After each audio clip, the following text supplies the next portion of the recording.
The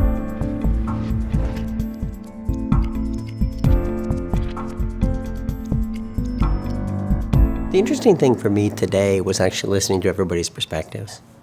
I'm a policymaker primarily, but I'm also a clinician. And as I listened to people, it gave me things to think about that were different from the way I have thought about the world in the past. And it gave me an opportunity to reflect on some of the things that I do and how they might actually apply at a broader level, so at a population-based level. Because in my clinical practice, I do shared decision-making types of discussions all the time, but I don't necessarily translate that into the programmatic work that I'm doing as a policymaker.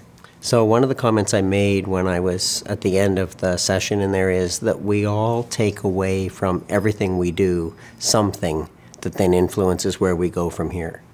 And so, for example, as I sat and I listened and I started to think about how I might incorporate some of the information into the programming work that we do, I also went beyond that. So we're looking at some research into quality of life, for example. And one of the questions that came into my mind is, so how much does shared decision-making actually contribute to quality of life?